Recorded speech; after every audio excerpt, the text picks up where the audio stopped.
Okay. I have no idea if my audio is working the way that I intend, but I am so excited. Oh my gosh. Look at the beautiful New York skyline behind me. Isn't it lovely? Welcome back to another installment of Down to Mars. Hi, my name is Naya Nicole, and if you're new here, Down to Mars is a podcast slash talk show slash space where I foster conversation and community that feels safe to women, especially Black and Indigenous people, Black, Indigenous, and people of color. I'm still getting familiar with the term. Please do excuse me. But we essentially wind down on Mars, which is the name of this podcast, where we have a bottle of wine. We, maybe hit a little bit of something, take an edible, stretch, do yoga, and we just have some good old conversations surrounding some things that may be on my noggin. So, what am I drinking? Funnily enough, I am not drinking wine. I meant to get wine. I went to my grocery store and there was a wine cellar at the grocery store, but I literally couldn't even figure out how to get access to the wine part. Sounds crazy, wasn't meant to be. But I have something, and I have something else.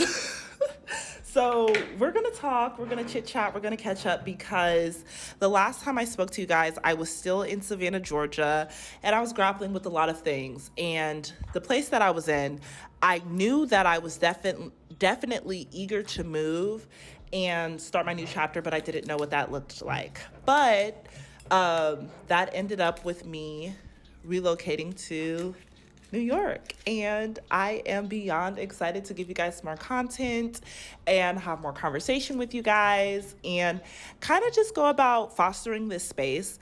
Let me pour this up real quick. Let me see. My grape juice, y'all. I hope y'all are drinking something better than me because, shit, wait a minute. There we go. I always love the audio on this part. Wait 1 second. Beautiful, beautiful. So if you have it now, get your wine glasses ready. Oh, that's some good ass grape juice. Okay. Also, shout out to my little dollar champagnes. But yeah, last time I was in Savannah, I had no idea what I would be doing exactly, but my path pretty much ended up taking me here. I did end up accepting a job position in New York, and now that I have kind of fallen into the schedule and the rigmarole of my full-time 9-to-5 job, I am so ready to completely devote myself to making content for you guys, to having these conversations and cultivating these spaces. And as a creative, especially in today's age, you're probably more than familiar with the fact that now more than ever, it is so difficult to tap into your creative process and tap into I just kind of your rhythm, because the thing is, right? And let me rewind and really unpack. I've been doing YouTube on and off consistently since about the age of 16. And like so many of other people out there and creatives out there, I haven't really gotten to a point where I feel like I'm able to foster my sort of creative rhythmic identity or really like grasp some sort of firm understanding of what it is that I desire to do. But I feel like now I am getting to that space, and I guess what I want to talk about is channeling your creative process and ways that going forward I am attempting to do that. It's difficult when you get your inspiration from places like social media, but you also get drained from places like social media. And it takes a lot of time. It takes a lot of energy. It takes a lot of focus. Speaking of which, I just got off of work. And the first thing, especially if you are creative and you're working to transitioning into a full-time creative space, it can be very, very difficult. But I just got off of work, right? maybe this is TMI, but I want to share this because I hope my tits aren't popping out. I know that there are so many other folks just like me. Like, who the fuck do I think I am? So many other folks just like me. But I know that there are a lot of other people like me who are creative but cannot necessarily focus their passions and energy into creating creative things because they are so consumed with work, and they are so consumed with having to keep up with making sure your bills are paid, but also wanting to fund creative projects, but not even having the time to like really pencil up these creative projects. It can just be a whole bunch. So I got home from work, and the first thing I wanted to do was start watching House of Dragons. Like, I literally am so excited about this show, and it seems really good. If you were a Game of Thrones fan or stan, you're probably watching it as well, or maybe you're still pissed about the finale, which understandably so.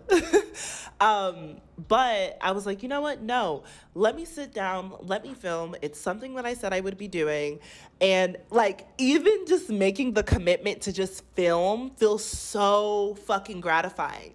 And I just don't feel like there are a lot of people who are transparent about the hurdles or about the difficulty that comes with it's a labor of love. Like, working a full-time job and setting aside time to try to actually do creative shit and try to actually foster some sort of sense of creativity is that's a whole nother job in itself. And recently what I've been telling myself is I have to transform my mindset. Hope my hair doesn't look crazy.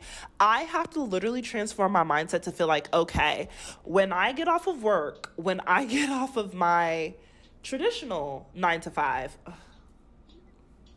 my hair is doing something weird. When I get off of that, I'm literally going into my second job. And though I've been inconsistent, I have to start creating habits that center around me doing these things. And I feel like I'm always talking about it. But one of the things, footnote, that I want to talk about is something that I've been doing to foster creativity and those things is reading books. Archaic, I know. Actually, one of the really, really exciting things about moving here, besides this beautiful view, you guys, like, do you see it? Like, hold on. I fucking love this view. Like, that's the view from my apartment. Like, you can't even tell from here, but it's really righteous. Like, it's really righteous.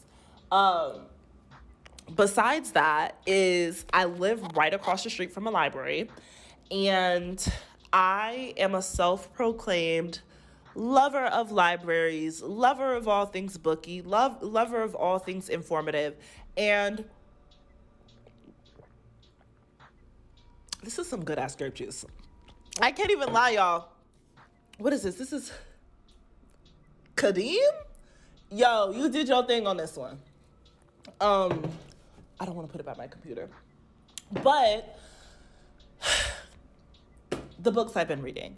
There's a lot of literature that I've been wanting to get caught up on, and a lot of conversations that I've been wanting to have. So I really just want to start off by sharing with you some of the books that I'm reading.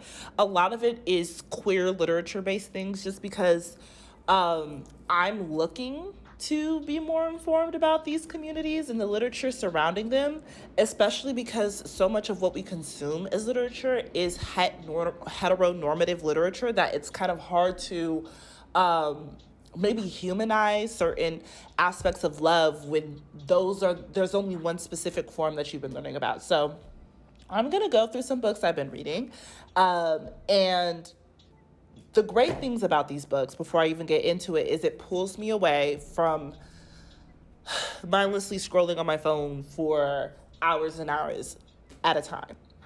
But we're gonna first start off with coming in hot, okay, I mean, you see it. The Socialist Manifesto by Bhaskar Sankara. Please forgive me if I'm butchering this name. I've gotten, you know what, Naya? And you're not even drunk. I've gotten a copy from my library, and I'm so excited to read this book. Like, I've heard so much about it, so much concerning socialist conversation, important conversation, and I just think it's really great to educate yourself on these things. And I'm excited to read it. I'll let you guys know what I think. I got a lot of books, so hopefully I can get through all of this. Yeah. The next one that I have here is How to Be an Anti-Capitalist in the 21st Century by Eric Olin Wright. You can definitely tell the type of mood I was in when I was checking out all of these books, but again, I'm just feeling really motivated to get caught up in a lot of this conversation and literature, so I'm excited about that. Next up, I have By America, Myths, Truths, and Struggles of an Invisible Community by William E. Burleson. This seems a bit more academia-based. Again, moving to New York, you know, when I was, now Miss Ma'am, when I was in the South, conversations concerning these things were very narrow. It was either something that you would come across people and they completely supported or they completely didn't. And moving to New York, being a native California, I am trying to relearn or re-understand my beliefs for myself because I feel like I lost a sense of identity and a sense of autonomy with allowing so many other people to, shape my opinion of myself, which is why it's been so difficult for me to even be consistent on social media, because if you don't have a firm understanding of who you are as a person, it's going to be really difficult for you to relay your personality over a camera to hundreds of thousands at some point I will have of people to watch. So unlearning and relearning, you feel me? Next up, When the Tiger Came Down the Mountain. And I should also note that in terms of the bulk of these book recommendations, okay, I got them from a Sunny Book Nook here on YouTube. And I have to say, great recommendation. This book in itself is so luscious and filled with beautiful imagery and beautiful metaphor and a lot of rich, I believe it's set in ancient Vietnam. Beautiful literature, beautiful, short read, really great, worth the read. If you haven't read it, I would highly suggest it. Nevo at Large is just an author who I definitely am going to be looking into as soon as I'm done with this one, just because I love her style of writing. It's very hypnotic. Great read. And I love this cover, by the way, the tigers, and it's just very beautiful. Next up, I have In Search of Our Mother's Gardens by Alice Walker. Now, from my understanding, this book right here is supposed to kind of give an idea of her perspectives concerning womanism. For those of you who do not know, Alice Walker is actually the author of the novel for, not why I'm saying for what, Color Purple. Excuse me, I had to burp. But this is a collection of short essays from her. Again, this one feels a lot more academia-based instead of storytelling-based, even though she does have some stories in here. I don't honestly know that I'm going to finish it because I started it and it just felt like a book that you're required to read in school. And I don't mean that in a compliment. No offense to Alice Walker. She is a respected legend. But I just think this for me wasn't really what I thought or really what I had bargained for. So I don't think I will be finishing this one. It's also time for me to send it back soon because this is one of the first of the bunch that I got. It just didn't do it for me. Same with this next one, okay? The Queer South. And you want to know what's so funny about this book? I showed it to a friend and, The Queer South, I don't know why, maybe some sort of immediate sort of response within me, but I just knew a Black man wrote this. And my friend saw it, who is from the South and is a Black man, was like, a white man definitely produced this. And I was like, no. He was like, a Black person would not say The Queer South. And I'm like, you don't know that. Da-da-da-da. It is in fact a white man. But again, it's more just a collection of short essays. It's not really a cohesive story. It's a collection of short essays and poems, and while I've enjoyed them, I'm more so looking to read literature and storytelling, again, that deals with queer personhood and getting a firmer understanding of those things, but great book nonetheless. Then over here we have Girl, Woman, Other. This is a collection of, it's like an anthology series from my understanding by Bernadine Evaristo. It's a collection of different characters retelling stories of things that they've experienced growing up. And I believe it's like, I want to say like 1960s, 1970s Britain, if I'm not mistaken. That could be completely the wrong period in time. But honestly, a couple pages in, and it honestly gave me some ideas in terms of some other things. So I've been enjoying it. Like, this is actually one that I've started reading. This one, along with a couple of others, have been good so far. And then the last one that I have that I haven't even like read the first page of just yet is Nama, a novel by Sarah Blake. I am so looking forward to this. From my understanding, this is the retelling of the story of Noah's Ark through the lens of his wife, Nama. Y'all, juiced up for this one. So I probably will be giving some sort of review on the ones that I do finish. I doubt that I will be able to finish them all, but I will be giving some sort of review or some sort of a spiel on the ones that I do finish. I'm very, very excited about that. Cheers to that. And if you're reading along, let me know what you think.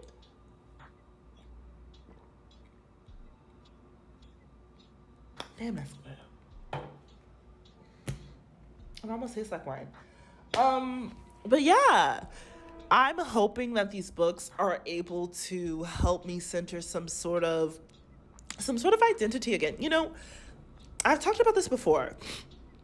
I'm from California, and before I left California, I kind of had more of a sense of identity than I feel like I do now.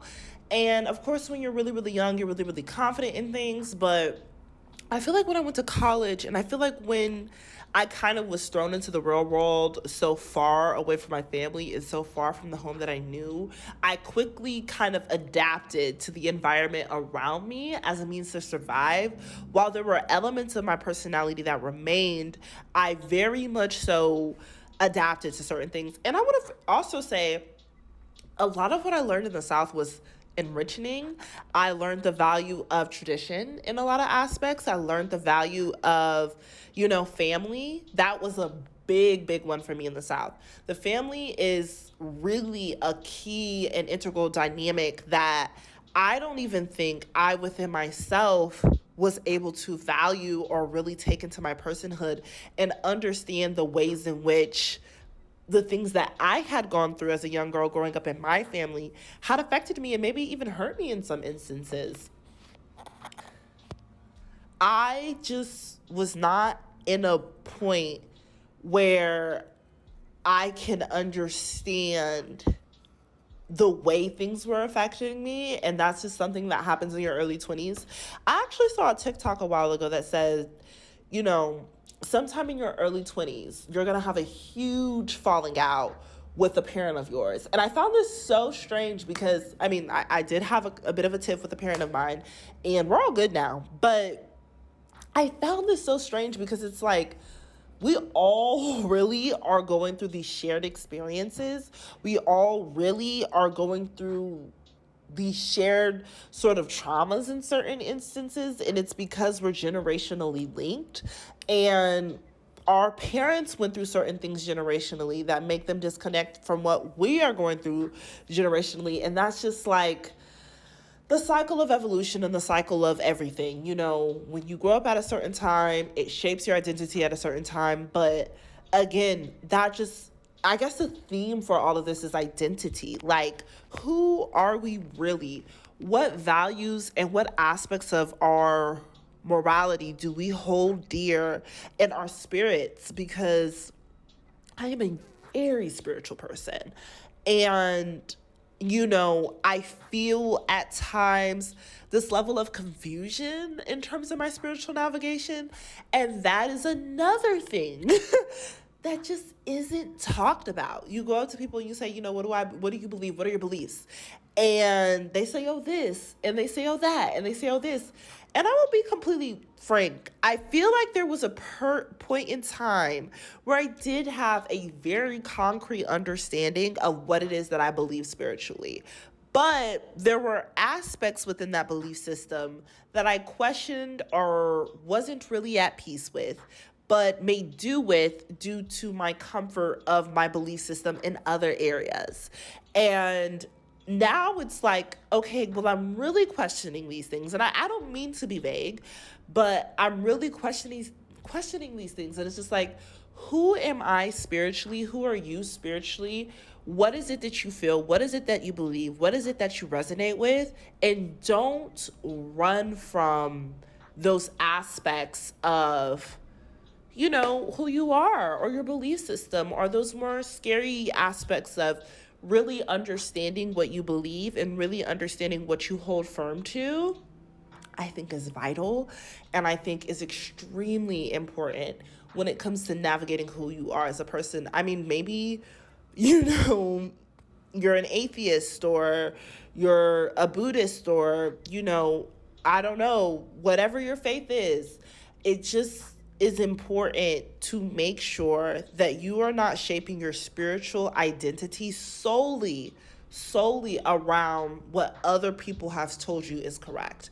Because the thing about it is, and even as a Christian, I've always felt it kind of strange to persuade someone of something. And I understand the value of testimony and I understand the value of ministry, but I've always found it strange to try to convince someone of something spiritually when so much of what happens in your spiritual experience are things that you have to experience internally. I can tell you all day and night, like, I saw this and this happened and that happened. But if that person hasn't accepted or opened up to or experienced something spiritually, it's going to be really hard for them to resonate with what you're talking about. And the intellectual side of myself has always kind of battled with that, or really struggled to come to terms with that. But the beautiful thing is God gives us grace, and in grace, I've been able to age, I've been able to get older, I've been able to make my fair share of mistakes, and from that reflect and kind of use that to discern and use that to say, okay, that wasn't wise, this would be wise. I hope that makes sense. But all in all, I say that to say, I hope that for the remainder of this year and even into my next year, I begin to come to some sort of peace about it, because I will admit it's something that I am still struggling with. I will be able to come to some sort of peace about it, and I will be able to come to some sort of understanding about it, because I want nothing more than spiritual peace. Like, honestly, I don't want anything more than to just be spiritually at peace and centered with myself, and heal my inner child, and heal the little girl in me that is questioning things and struggles with doubt, and, you know, the world can turn so cold. I want to remain confident in myself, and I want to remain confident in God, and confident in my faith, and confident in my spirit. And that takes time, and that also takes education, and that also takes asking questions and learning things that are outside of your comfort zone. So that's why I'm extremely, extremely excited about this new chapter. With all of that being said,